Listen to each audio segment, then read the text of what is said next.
Sexual harassment has been something I've talked about a lot in recent videos because we've had the change in legislation putting a requirement on employers to prevent sexual harassment.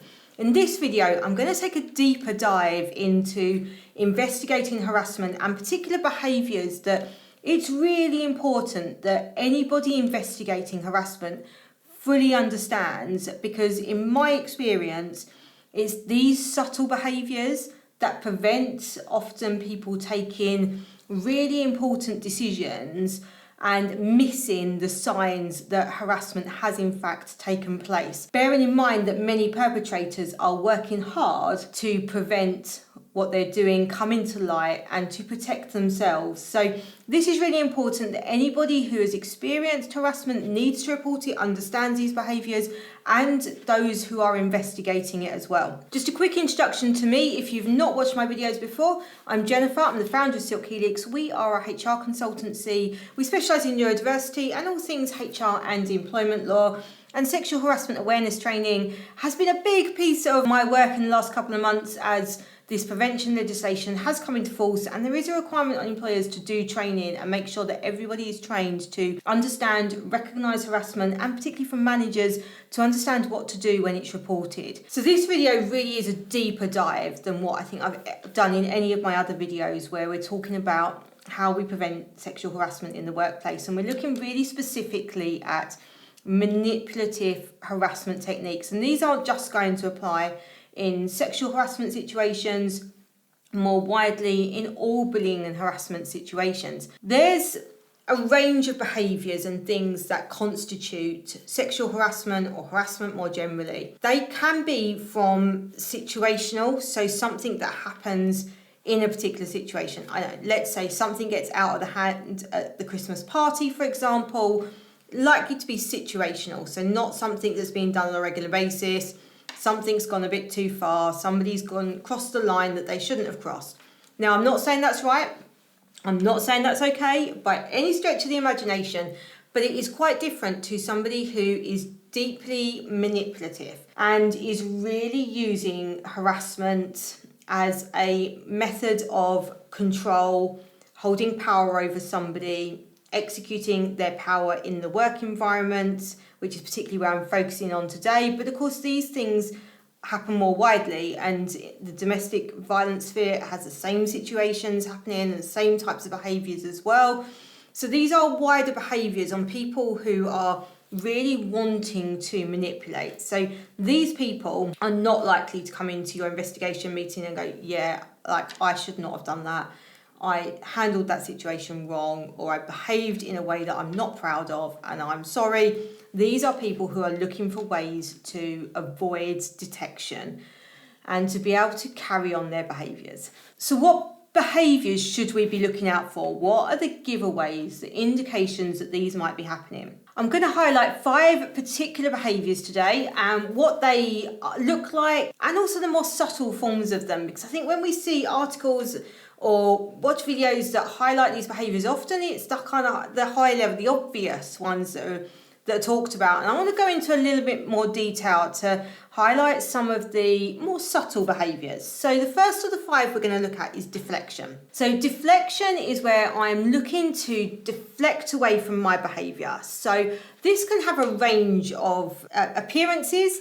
So it could be blaming others or the environment. So it could be something where I'm at the Christmas party, this thing happened, and instead of accepting responsibility, I start talking about the Christmas party, what everyone else is doing around me, the fact that alcohol was available, bringing up all of these things that kind of deflect away from my behaviour and look like maybe it was the company, maybe that free bar was the reason you did this. Actually, no, the reason somebody did this was because they chose to.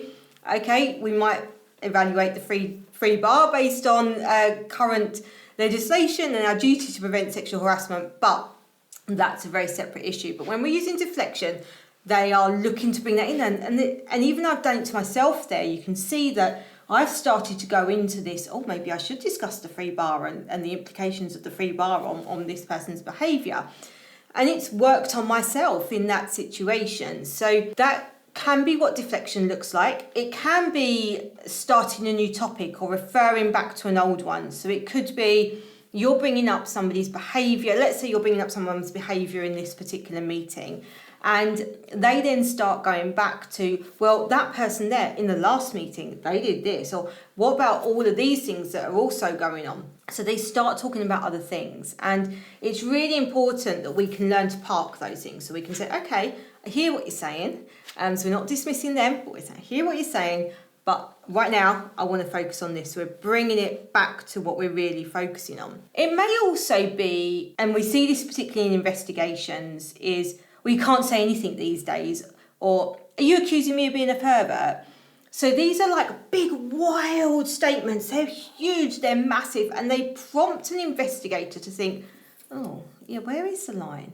How do I define the line? Well, no, of course I'm not saying you can't say anything these days, but have I now got to start being specific with you about what you can and can't say? And again, it's about pushing it back onto you as the investigator in these situations, or the person that's calling out or raising the issue. And what they're doing is deflecting from their behaviour and making you now really analyse and think and try and work out or defend yourself. So I'm not calling you a pervert. That was not what I was saying. So you're now defending yourself, and you're defending yourself from this extreme, which may well be very extreme compared to the behaviour you're actually talking about. So these are really common techniques, and particularly used when somebody's called out. And that's why I talked about this one first, because this is particularly something we're going to see a lot during investigations. So we see this technique being used in all sorts of different ways to try and take off topic, end up in different conversations. So you can get to the end, you can look at your notes and go, oh, wait a minute, we didn't actually discuss the situation. They've kind of gone off here, there and everywhere. So as an investigator, that's something to be really aware of. And even as somebody who's a victim who might call out, who might ask somebody to stop or might go back on something, they might find themselves being sort of deflected too. So the really obvious one is the partner who looks in somebody's phone, discovers they've been cheating, addresses them about the cheating, only for that person to come back and go, well, you shouldn't have been looking through my phone. And yes, there could be a discussion around that, or was it appropriate to look through the phone, but that should be parked and dealt with separately, rather than with the focus being on the cheating rather than the focus being on the looking at the phone. That's like the really obvious example that comes up a lot when we're talking about deflection. It's not the only example, and in a work environment, this can come up in a whole range of ways, and it could be things like, are you allowed to look through my emails? What about GDPR? These sorts of things that get thrown back and can make us in HR be like, oh, okay, did we do something wrong? Is our policy wrong? But it's a very common technique, and it's used really to deflect away from being identified, or to make a victim question themselves as to whether actually they're just as bad as the perpetrator, or whether actually it's not as bad as they thought it was. Which brings me on to the next example, which is minimising. And this is really around making a victim question, was it really as bad as I thought it was? And again, this might be used in investigations as well. So the obvious one is it's just a joke, you're overreacting, you're too sensitive. They're the kind of really over obvious or minimising behaviours. And it can make us question, well, am I being oversensitive? And particularly if you're somebody that's been told that a lot or questions your own mind. And that's another thing here that is often not considered. So a victim, and I would like a better words than victim, but it feels like the sort of best one to use in the situation. The victim, if there's somebody that has experienced this kind of behaviour before, or there's somebody who doesn't have confidence in their own opinions and their own mind, then these behaviours work really well on those types of people. And that's not to victim blame at all. That the blame sits entirely with the person that's doing it. But this is why we get different reactions to these behaviours, and why one person would react to it's just a joke with, no, it's not, I'm not accepting that, and somebody else will be like, oh, okay, maybe I haven't got a sense of humour, maybe I am struggling to take a joke. And that's where minimising can really work. So this is really, it's just trying to bring down, so really make it look like, actually, the behaviour's not really that bad. And it can also be making behaviours look like something else. So This could be somebody organises a team night out to the pub, but there's somebody in the office that they're making feel uncomfortable, and this would be, say, a particular sexual harassment one. So they go to that person, and instead of saying to them, oh, the team are going out for drinks tonight, do you want to come? They say, would you like to come out for a drink tonight? The individual is now feeling awkward, feeling like this is a one-to-one, it's a date or something, and so they're feeling awkward. They reply in an awkward way. Maybe they add that to their complaint about sexual harassment, because if somebody's behaving like that, it's part of a pattern of behaviour. But when that complaint's investigated, the discovery is, well, the whole team went out to the pub that night, and this individual was the one that organised it.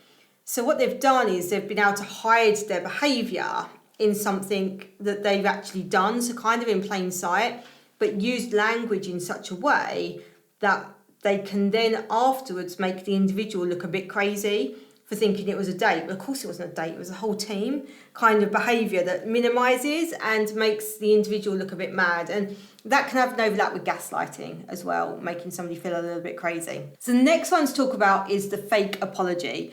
So we see this really commonly, don't we, with public figures, the I'm sorry if my behaviour offended you. Completely fake apology, no accountability taken for the behaviour. So this is something that can be used to make an individual look like they're taking responsibility to get out of a disciplinary situation, particularly used in an investigation or disciplinary hearing. And it's not really taking accountability, it's not taking any responsibility, it's could well include deflection as well, so using the word but, so an apology which is then followed by but, and of course once you say but, everything else before that kind of is almost eradicated, because you're saying, well, but I've got all these reasons, these excuses. And that's the other thing, is to look at, well, are these things reasons, or are they excuses? Are they excusing their behaviour?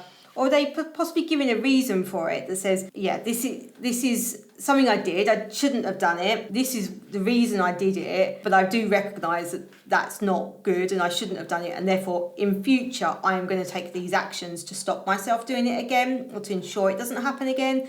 That is an apology that takes responsibility and gives a reason, as opposed to an excusing the behaviour, which really does detract from an apology and really doesn't make an apology worthwhile. The next one to mention is triangulation, and this happens a lot in the workplace. It's really problematic, and somebody who is manipulating and wants to ensure they get away with it will be using triangulation. Triangulation is where you are telling different people different stories to make sure that people don't all come together to establish the true story. So this could be telling a perpetrator, telling their victim that these people think this about them, something negative. So it makes the victim not trust these people, and it makes the victim very isolated.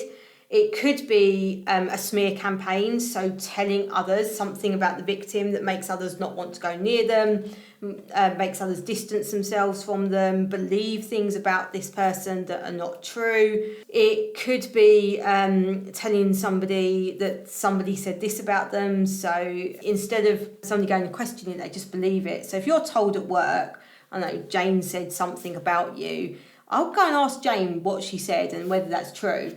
And triangulation works where often we don't do that. And often that's a behaviour that comes from childhood, actually, where we don't tell people or question people as to whether they said something. And often it's something that's pulled out of us in childhood and told that we're causing trouble if we go and ask Jane what she said. But if Bob tells me Jane said something, why shouldn't I hear from Jane what she said? Why shouldn't I understand whether that's the truth? Because otherwise Bob's telling me that Jane said this about me. It's probably telling Jane that I've said this about Jane.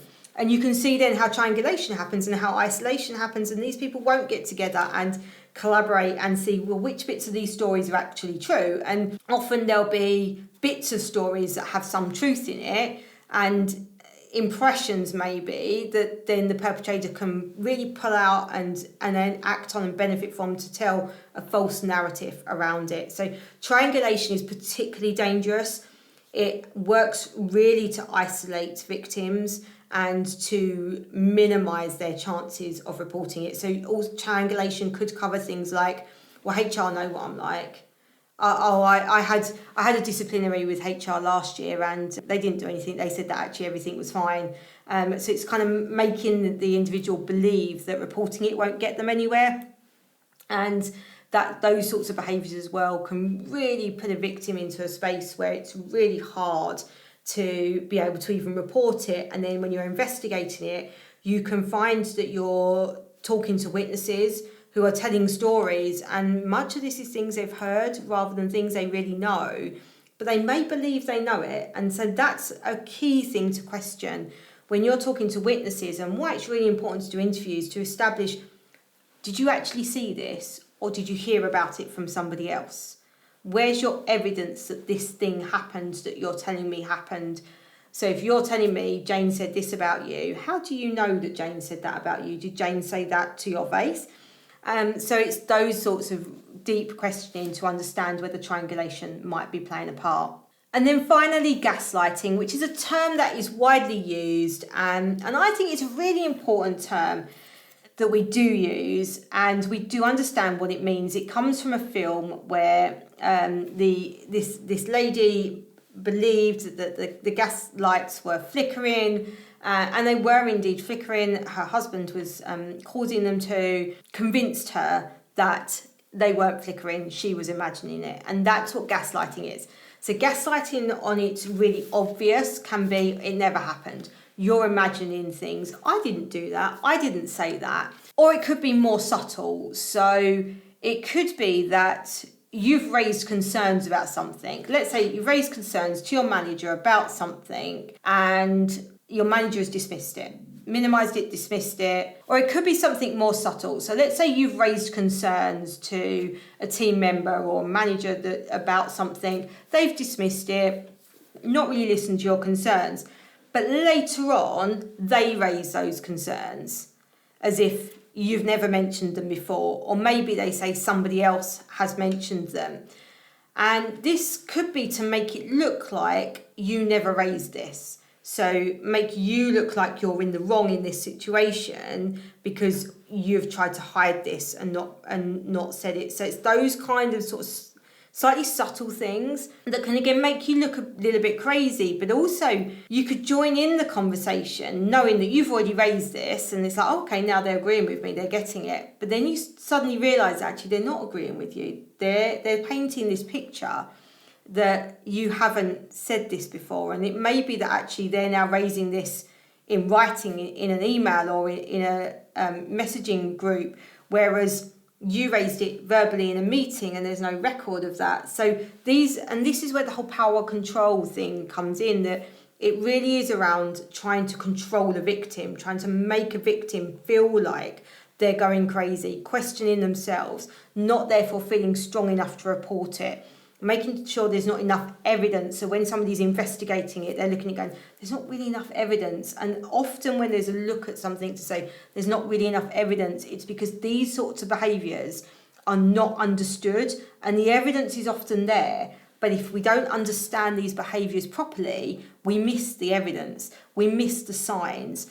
And that's a really important piece as to why those that are doing investigations need to be trained really deeply in these behaviours, and why we need awareness across an organisation about what these behaviours look like, because sexual harassment isn't always going to be grabbing somebody on the bum or like holding something like physical. These behaviours come into that as well, and more widely in bullying and harassment as well. As I mentioned right at the beginning, this is where we are really dealing with manipulative power and control type behaviours, and behaviours that are really designed to obscure the truth. That's not always going to be the case in bullying or harassment. There may be situations that are situational, that are one-off, where somebody does take full responsibility for their behaviours and things can improve and fix. Relationships can be built afterwards. But these sorts of behaviours, and often these are sorts of behaviours that are hiding behind things that get put down to personality clashes. So it's really important that we're really aware of these things. If you want to talk to me about training for your team on sexual harassment or harassment more widely, then there's details in the description below of how to get in touch. In the meantime though, hit the subscribe button and the notification bell so you don't miss a single video, because I put videos out every week. We've got loads of new stuff coming with the new Employment Rights Bill, more around bullying, harassment and of course neurodiversity. there's a wide range of things to be spotting. So I do look forward to seeing you on the next video.